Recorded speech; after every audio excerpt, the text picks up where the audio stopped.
Assalamualaikum warahmatullahi wabarakatuh. Baik ya. Suara saya terdengar jelas ya, Bapak dan Ibu? Baik, Bapak dan Ibu semua. Hari ini kita berjumpa kembali secara online ya dalam rangka melaksanakan tutorial webinar sesi yang ke-7 kita untuk mata kuliah Hukum Administrasi Negara ya. Di sesi yang ke-7 ini kita akan sama-sama mencermati materi ya yang ada di dalam modul 8. Tentunya Bapak dan Ibu sudah memiliki ya media pembelajaran atau materi pembelajaran kita, bisa dibuka di modul 8. Hari ini kita akan berbicara persoalan menyangkut hukum pelayanan publik ya. Tentunya sebagai penyelenggara negara ya. Penyelenggara negara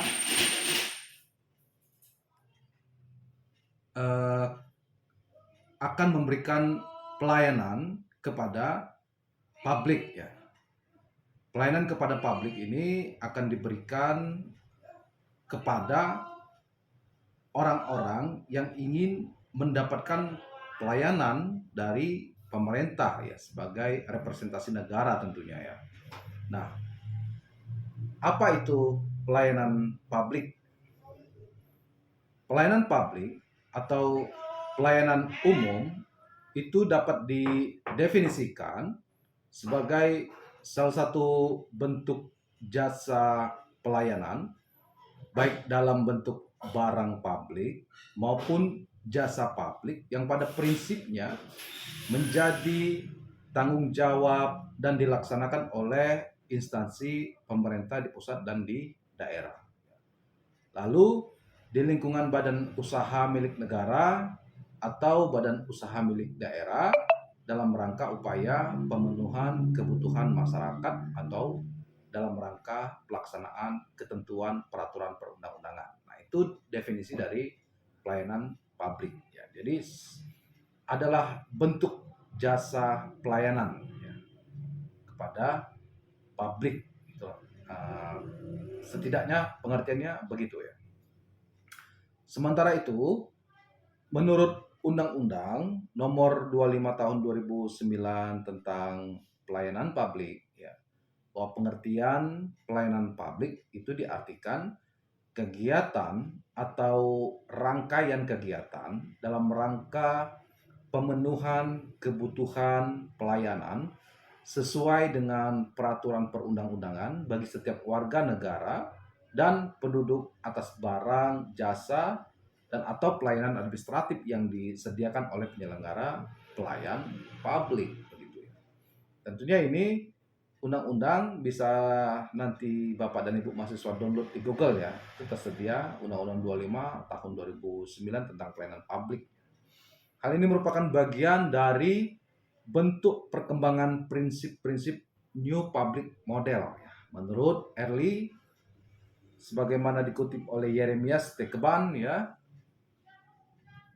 New Public Model itu telah mengalami perubahan orientasi ya. Tahap perubahan orientasi New Public Model ini sebagai berikut. Yang pertama adalah the efficiency drive, yaitu mengutamakan nilai efisiensi dalam pengukuran kinerja. Ya. Yang kedua, ada yang disebut dengan downsizing and decentralization, ya, mengutamakan penyederhanaan struktur, memperkaya fungsi dan mendelegasikan otoritas kepada unit-unit yang lebih kecil agar dapat berfungsi secara cepat dan tepat. Yang ketiga, in search of excellence, ya, mengutamakan kinerja optimal dengan memanfaatkan ilmu pengetahuan dan teknologi.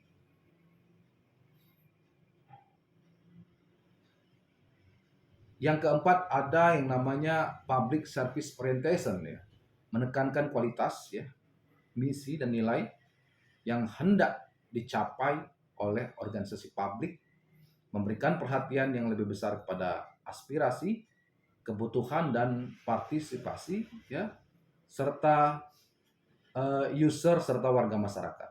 Kemudian memberikan otoritas yang lebih tinggi kepada pejabat yang dipilih masyarakat, termasuk wakil-wakil mereka, ya, menekankan social learning dalam pemberian pelayanan publik, serta menekankan evaluasi kinerja secara berkesinambungan, partisipasi masyarakat, dan akuntabilitas.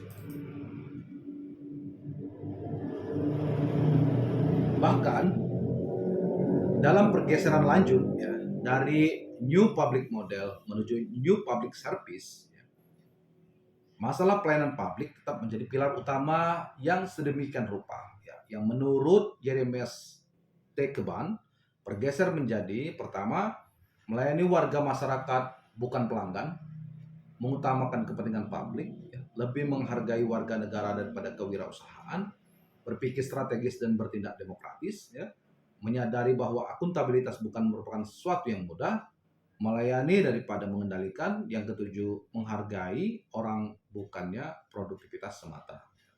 Nah, pelayanan publik dalam prinsip negara hukum modern merupakan hak yang harus diberikan negara ya kepada warganya.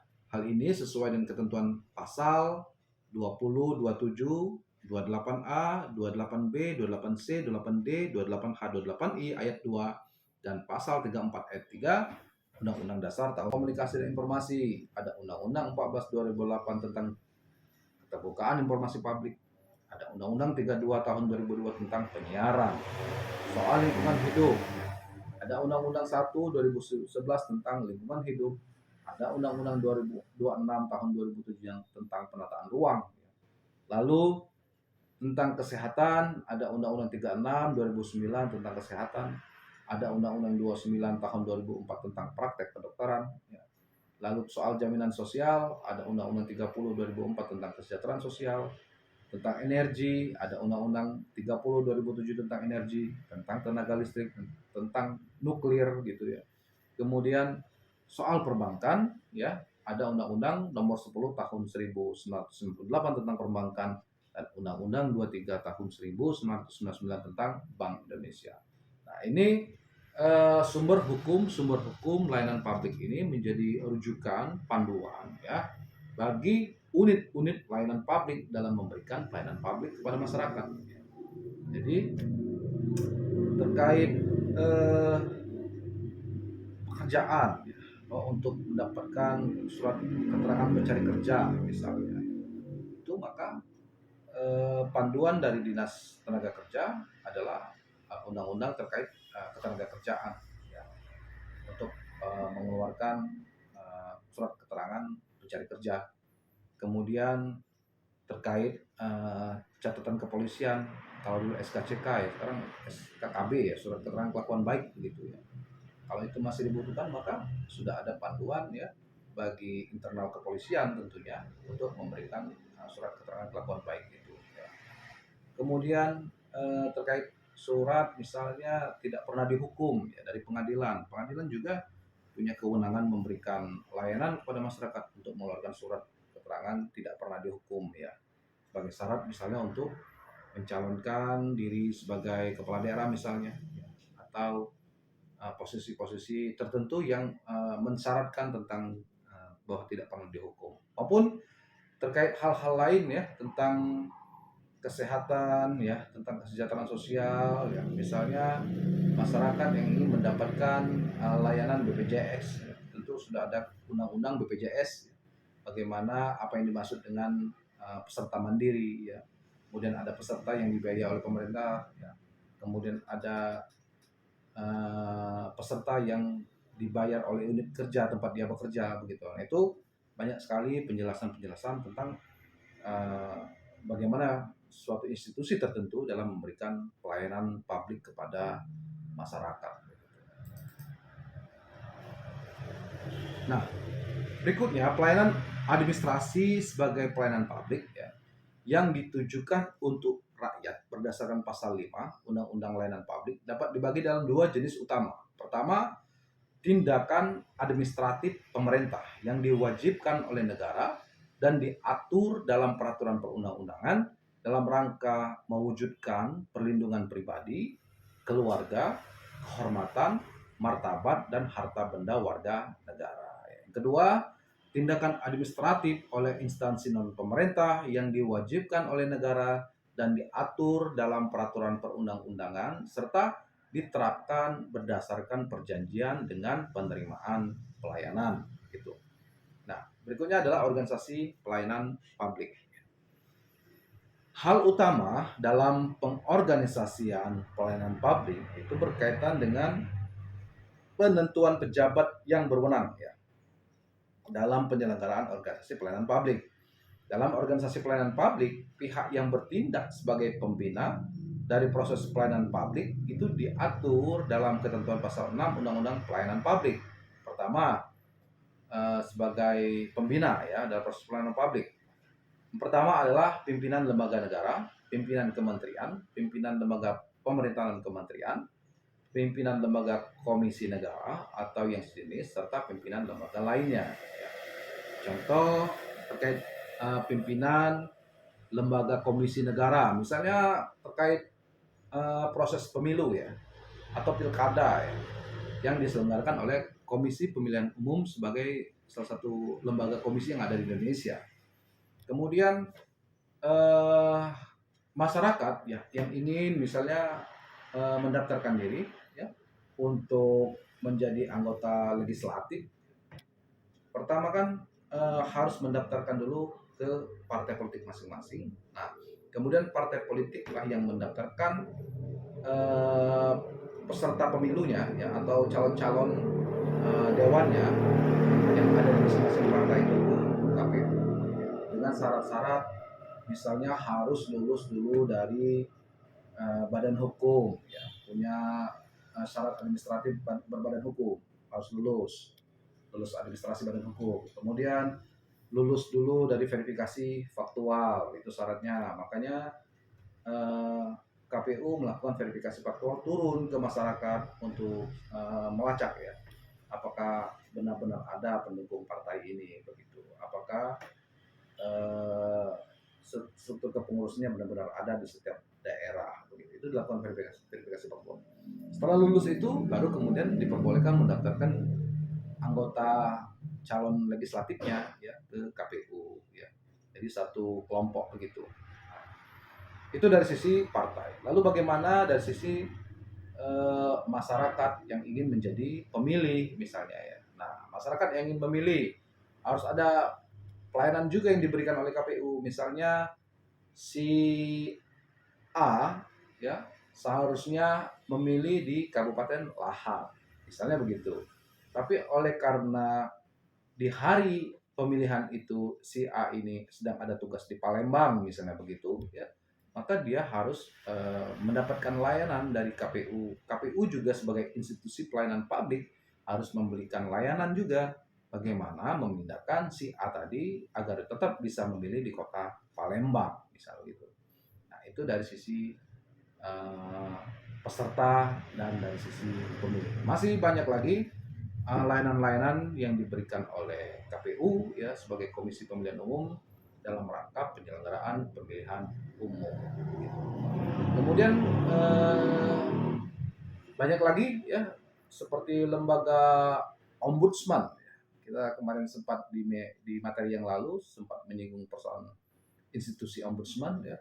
Bagaimana misalnya masyarakat ya ingin melaporkan misalnya ada layanan publik yang dia anggap tidak sesuai ya, yang seharusnya dilakukan oleh institusi layanan publik kepada masyarakat ya. Kemudian dia ingin melaporkan ke ombudsman. Tentu ombudsman membuat sentra layanan ya, sentra layanan bagaimana menerima aduan-aduan dari masyarakat yang ingin melaporkan kemungkinan adanya maladministrasi dalam pelayanan publik yang dilakukan oleh suatu institusi begitu. Kemudian ada lagi juga misalnya terkait komisi informasi ya. Misalnya di minggu yang lalu kita belajar bahwa setiap masyarakat itu bisa menjadi pemohon informasi. Misalnya untuk mendapatkan informasi terkait di kantor atau dinas atau institusi pemerintahan ya, dan ternyata kita tidak mendapatkannya, nah kita bisa melaporkannya ke Komisi Informasi ya, untuk dilaporkan, disengketakan ya, agar kita memperoleh informasi yang kita inginkan tersebut. Dan Komisi Informasi sebagai salah satu lembaga sentra pelayanan hukum dalam bidang sengketa informasi ya, juga membuat sentra layanan untuk menerima laporan dari masyarakat, memproses, memeriksa dan mengadili begitu ya. Dan banyak sekali ya kementerian begitu ya, semua banyak sekali program-program pelayanan publik yang pimpinan-pimpinannya merupakan pembina dari proses pelayanan publik itu.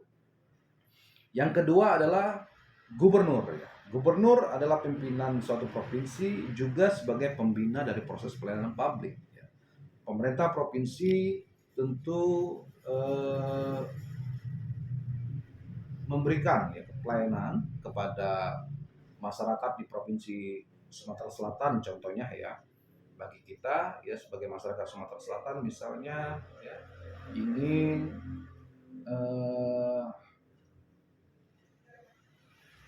mendapatkan ya informasi terkait misalnya lembaga-lembaga berbadan hukum seperti LSM begitu ya, yang bekerja di lingkup wilayah administratif pemerintah provinsi Sumatera Selatan misalnya, kita bisa mendatangi kantor Kesbang Linmas ya, atau Kesbang Pol begitu provinsi Sumatera Selatan, dan kita bisa menanyakan itu ya, siapa saja LSM misalnya yang ada di kabupaten atau di provinsi Sumatera Selatan gitu ya, atau berapa banyak ya jumlah partai politik ya yang kemudian mendapatkan bantuan dari pemerintah daerah ya, karena memiliki kursi di DPRD Provinsi Sumatera Selatan. Itu kita bisa mempertanyakan juga di Kesbangpol ya, untuk menanyakan partai-partai apa saja ya yang mendapatkan bantuan APBD provinsi karena memiliki kursi di DPRD Provinsi Sumatera Selatan. Dan banyak lagi ya layanan-layanan, pengaduan-pengaduan ya terkait kebijakan-kebijakan yang diselenggarakan oleh pemerintah Provinsi Sumatera Selatan gitu. Kemudian terkait di tingkat kabupaten ya, ada yang namanya bupati sebagai pembina dari proses pelayanan publik. Tentu setiap pemerintah daerah kabupaten ya memberikan layanan publik untuk masyarakatnya. Layanan publik dalam bidang apa saja? Dalam bidang pendidikan. Contohnya memberikan pendidikan gratis misalnya ya, atau bantuan peralatan sekolah ya, seperti baju, pakaian ya, kemudian tas, sepatu dan lain sebagainya. Misalnya ada program gratis itu dari bupati atau pemerintah daerahnya ya. Sementara kita ya yang seharusnya ada keluarga kita yang seharusnya dapat ya ternyata tidak dapat program itu. Padahal dia memenuhi syarat untuk mendapatkan bantuan peralatan gratis ya, peralatan sekolah gratis dari pemerintah daerah, dari bupatinya.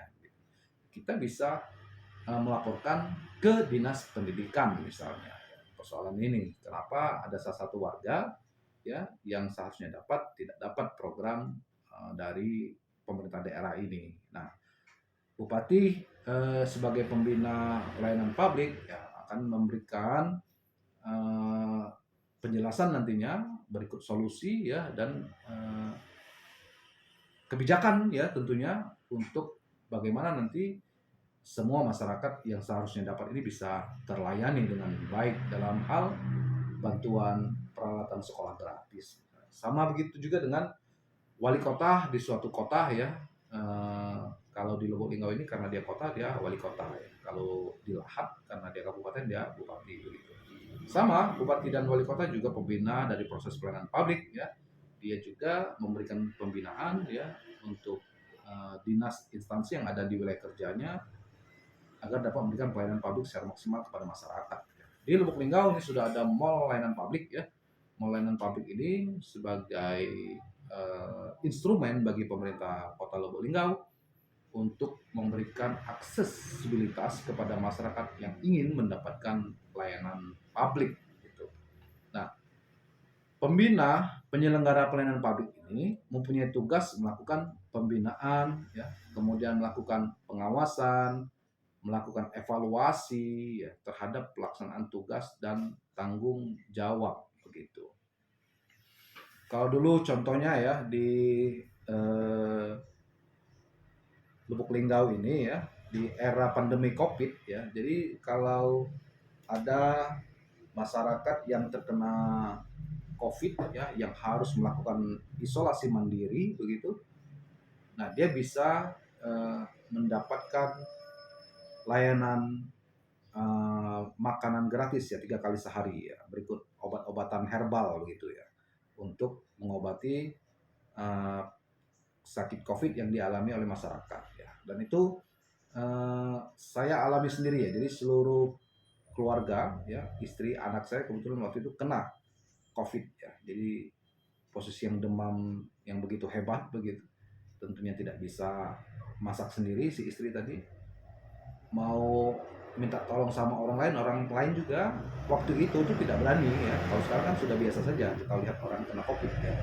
Kalau dulu begitu seram kalau mendengar kata kena corona gitu, kena COVID gitu ya. Jadi orang lain juga tidak berani membantu masuk ke rumah kita gitu. Jadi kami waktu itu melapor ke layanan ya, ada nomor layanan dari pemerintah Kota Lubuk Linggau menelpon bahwa kami salah satu masyarakat yang sedang melakukan isolasi mandiri karena didiagnosa terkena COVID ya. Maka langsung dicatat oleh petugas dari pemerintah Kota Lubuk Linggau ya.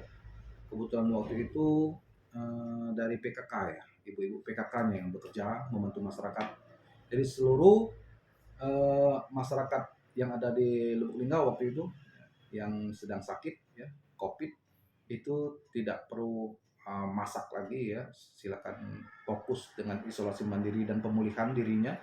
Sementara setiap pagi, siang, dan sore itu makanan dikirim ke depan pintu rumah ya, depan pintu rumah. Jadi tinggal menerima saja. Nah itu salah satu bentuk layanan dalam konteks yang kecil saja ya, skala mikro ya.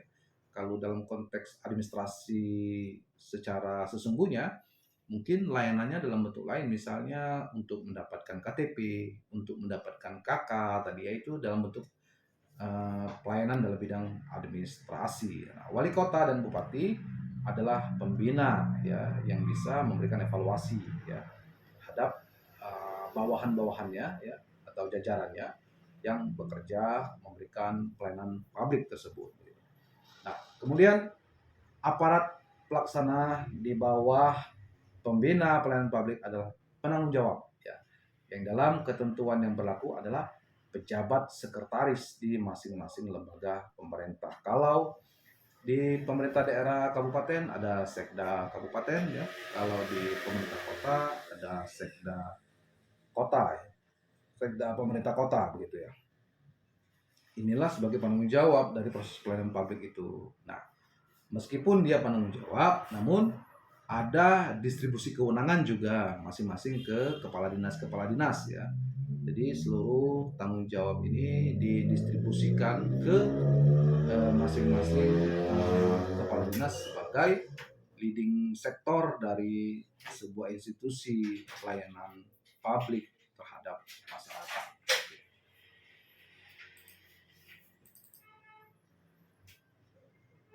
Kemudian berbicara terkait pelayanan publik ya, tentu juga berbicara persoalan hak ya dan kewajiban para pihaknya dalam penyelenggaraan layanan publik itu. Ya. Dalam penyelenggaraan pelayanan publik, untuk menjamin serta memberikan perlindungan kepada para pihak yang terlibat dalam proses pelayanan publik itu, Undang-Undang Pelayanan Publik mengatur hak dan kewajiban serta larangan ya, bagi pihak-pihak yang terlibat ya. Adapun hak dari penyelenggara pelayanan publik, pertama, memberikan pelayanan tanpa dihambat pihak lain yang bukan tugasnya gitu ya. Contoh misalnya eh, untuk mendapatkan izin usaha ya. Untuk mendapatkan izin usaha ini tentu kita mendatangi kantor eh, pelayanan satu atap ya, atau mall pelayanan publik begitu untuk mendapatkan izin usaha itu gitu ya. Nah, tidak boleh dalam memberikan pelayanan itu kemudian ada pihak-pihak ya yang menghambat ya, karena misalnya persoalan persaingan usaha gitu ya. Nah, itu tidak boleh ya. Jadi mentang-mentang jadi tidak boleh diskriminatif juga. Misalnya eh, salah seorang ya warga ya ingin mendapatkan izin usaha rumah makan, misalnya rumah makan Padang begitu misalnya ya, kemudian dihambat oleh pihak lain yang juga pelaku usaha yang sama ya, karena takut tersaingi misalnya begitu. Nah, itu tidak boleh demikian ya. Pelayanan yang diberikan kepada masyarakat itu harus tetap diberikan sepanjang uh, permohonan pelayanan publik yang dia minta itu tidak bertentangan dengan peraturan perundang-undangan yang lain gitu ya. Kemudian melakukan kerjasama. Yang ketiga, kerjasama ini ya dalam dalam rangka ya eh, sesama aparatur pemerintahan ya, sesama aparatur pemerintahan dalam memberikan pelayanan kepada masyarakat. Misalnya izin soal eh, tower misalnya begitu ya, izin tower ya. Jadi harus ada pertama ya rekomendasi dari kelurahan, ada rekomendasi dari kecamatannya ya. Kemudian harus ada izin lingkungannya ya, persetujuan dari tetangga kiri kanannya begitu ya. Sampai kepada surat keputusan kepala daerah baik itu bupati maupun wali kota tentang pemberian izin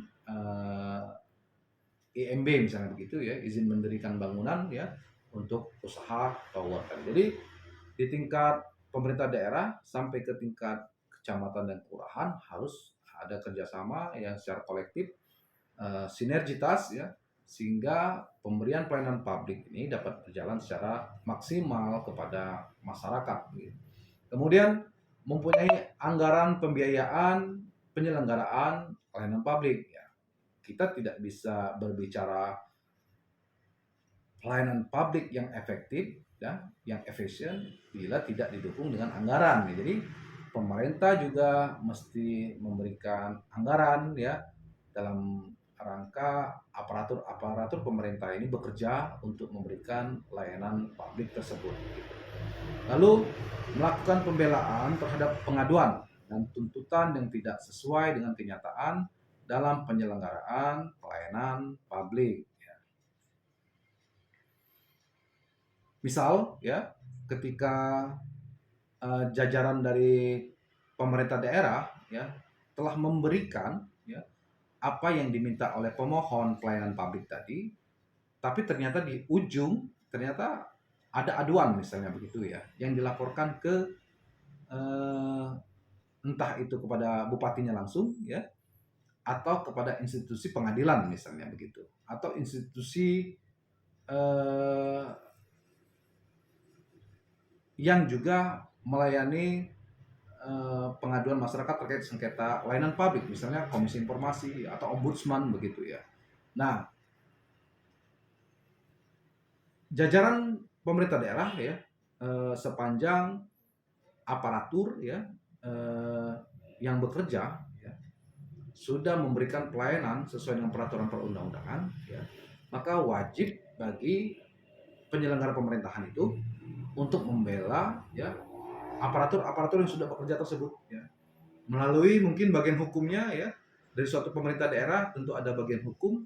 Bagian hukum ini nanti akan ya bekerja sama dengan penasihat hukum misalnya begitu ya, untuk memberikan pembelaan ya pada apa yang sudah dilakukan oleh jajaran pemerintah daerah. Sebagai contoh, saat ini ya kebetulan saya juga sebagai penasihat hukum pemerintah daerah Kabupaten Musirawas ya, kami sedang diminta untuk membela ya keputusan Bupati terkait penyerahan aset pemerintah Kabupaten Musirawas kepada pemerintah Kota Lubuk Linggau ya.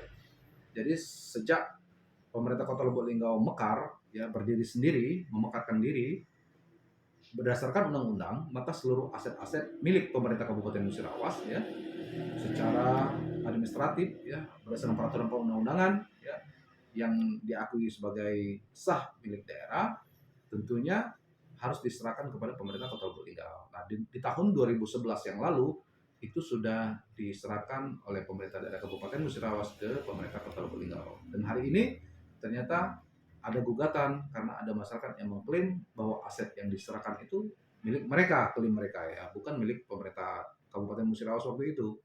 Nah, kami diminta untuk mendampingi pemerintah kabupaten ya dalam memberikan pembelaan terkait adanya gugatan atau aduan ya dalam hal penyerahan aset tersebut gitu ya. Itu salah satu contoh. Kemudian yang kelima adalah menolak permintaan pelayanan yang bertentangan dengan peraturan perundang-undangan. Ya. Contohnya apa ya? Menolak permintaan pelayanan yang bertentangan dengan peraturan perundang-undangan.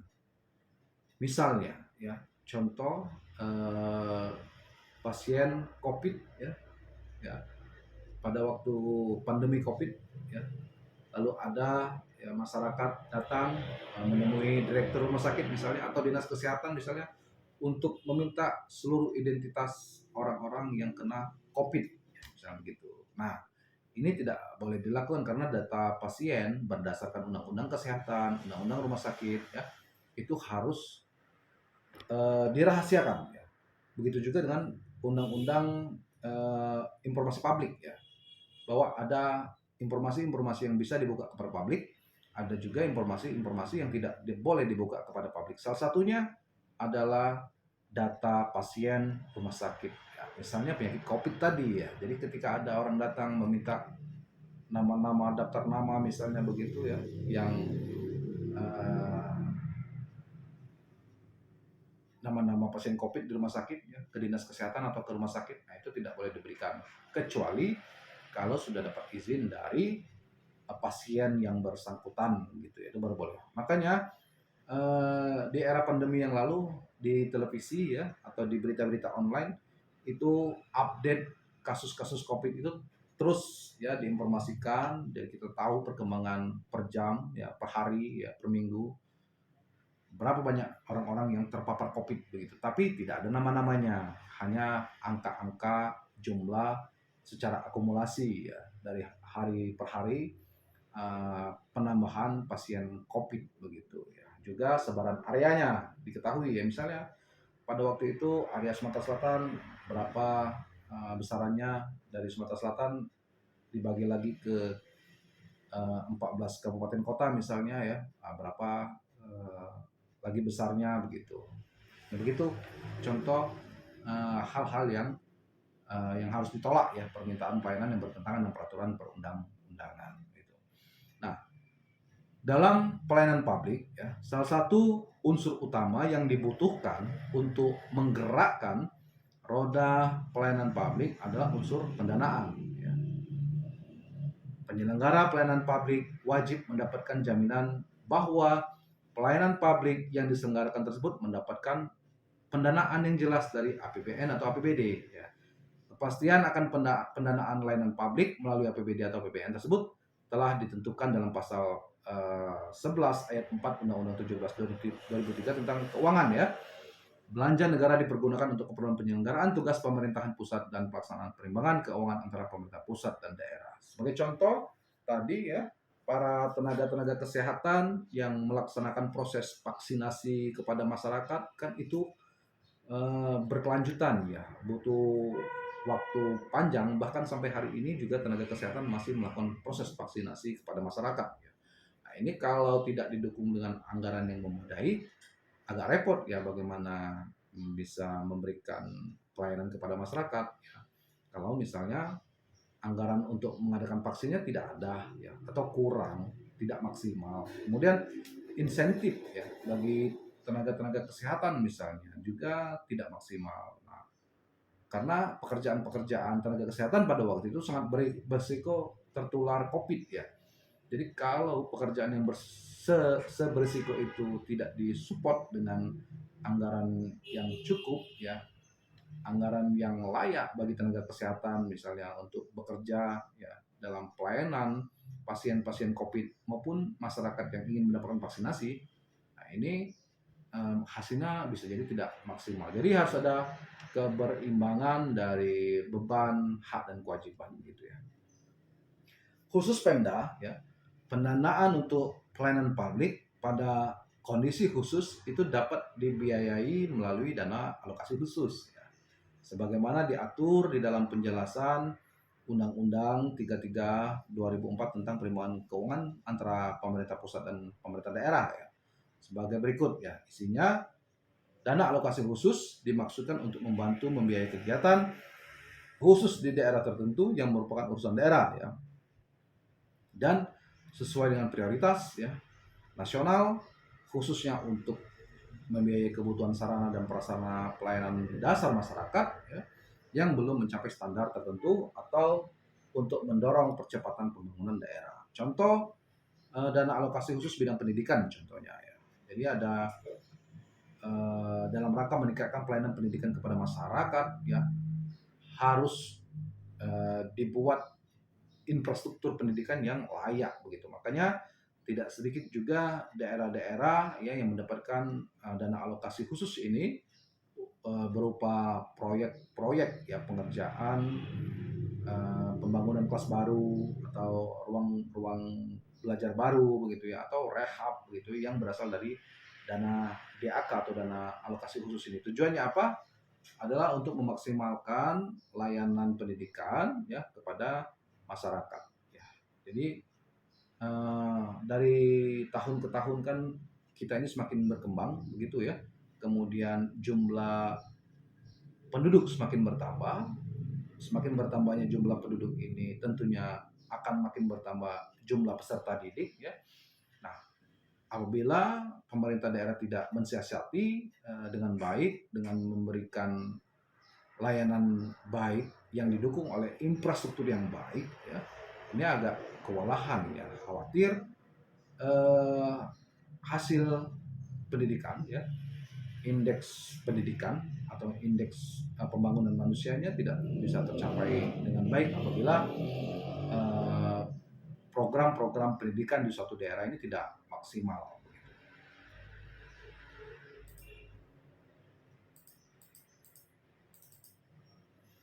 Berikutnya, pada sisi lain ya, pihak masyarakat sebagai pengguna atau konsumen dari pelayanan publik yang diselenggarakan juga punya hak ya yang harus dihormati oleh penyelenggara layanan publik. Hak pengguna pelayanan publik itu sebagaimana diatur dalam pasal 18 Undang-Undang 25 tahun 2009 ya. Apa saja hak-hak masyarakat dalam mendapatkan pelayanan publik? Pertama, mengetahui kebenaran isi standar pelayanan ya. Yang kedua, mengawasi pelaksanaan standar pelayanan ya. Tiga, mendapat tanggapan terhadap pengaduan yang diajukan ya. Keempat, mendapat advokasi perlindungan atau pemenuhan pelayanan ya. Kelima, memberikan pimpinan penyelenggara untuk memperbaiki pelayanan apabila pelayanan yang diberikan tidak sesuai dengan standar pelayanan. Keenam, memberitahukan pelaksana untuk memperbaiki pelayanan apabila pelayanan yang diberikan tidak sesuai dengan standar pelayanan. Ketujuh, mengadukan pelaksana yang melakukan penyimpangan standar pelayanan atau tidak memperbaiki pelayanan kepada penyelenggara dan ombudsman ya. Kedelapan, mengadukan penyelenggara yang melakukan penyimpangan standar pelayanan atau tidak memperbaiki pelayanan kepada pembina penyelenggara dan ombudsman. Kesembilan, mendapat pelayanan berkualitas sesuai dengan azas dan tujuan pelayanan. Ya. Jadi misalnya kita sebagai warga ingin mengajukan permohonan penerbitan KTP misalnya, atau penerbitan KK misalnya di dinas kependudukan dan catatan sipil gitu. Nah, misalnya setelah ditunggu sampai 15 hari hingga 1 bulan misalnya ternyata tidak terbit-terbit juga nih KTP dan KK yang kita mohonkan ini gitu. Nah, kita bisa eh, mengajukan pengaduan ya ke pimpinannya ya. Jadi setelah kita bertemu dengan aparatur atau ASN ya, PNS yang bertugas memberikan pelayanan di bidang penerbitan KTP dan KK ya, tapi setelah 1 bulan tidak ada kabar ya, padahal kita sudah difoto segala macam, diminta data dan segala macam, perekaman dan segala macam ya, rekaman EKTP begitu. 1 bulan ke depan tidak ada juga informasi dari yang bersangkutan kapan ini bisa diambil. Ditanya juga nanti misal begitu ya. Nah ini bisa kita sebagai masyarakat melaporkan ya, memberikan pengaduan kepada pimpinannya agar pimpinannya memberikan teguran atas kinerja pelayanan publik yang tidak maksimal ini ya. Atau bisa juga ya kita melaporkan langsung ke ombudsman ya. Kalau ini ternyata eh, tidak maksimal layanan publik yang kita minta ini, ternyata secara institusional, misalnya dinas pendidikan misalnya, atau dinas catatan sipil misalnya, kepala dinasnya juga sama juga ya, setelah kita berikan pengaduan tidak juga ditanggapi misalnya begitu, nah, kita bisa melaporkan ke ombudsman ya untuk mendapatkan eh, keadilan ya dalam hal pelayanan publik begitu ya. Kemudian pengawasan pelayanan publik ya dilakukan salah satunya oleh ombudsman. Ya, tadi kita sudah berbicara sedikit ya soal ombudsman yang berfungsi mengawasi penyelenggaraan pelayanan publik ya, yang diselenggarakan oleh penyelenggara negara dan pemerintahan baik pusat dan daerah, termasuk yang diselenggarakan oleh BUMN, BUMD, badan hukum milik negara, serta badan swasta atau perseorangan yang diberi tugas menyelenggarakan pelayanan publik tertentu ya. Jadi eh, pernah ya, karena saya adalah salah satu penasihat hukum pemerintah daerah Kabupaten Musirawas ya, pernah kami mendapat laporan ya pemerintah daerah terkait penyelenggaraan eh, pilkades di suatu daerah ya di Kabupaten Musirawas, kemudian dilaporkan ke ombudsman ya gitu ya. Akhirnya ombudsman datang ke Musirawas ya untuk mendapatkan klarifikasi dari pemerintah daerah. Dan kebetulan pada waktu itu karena saya sebagai penasihat hukum pemerintah daerah pada waktu itu diminta hadir ya untuk memberikan penjelasan terkait proses-proses tahapan-tahapan pemilihan kepala desa yang dilaporkan oleh masyarakat di daerah itu gitu ya.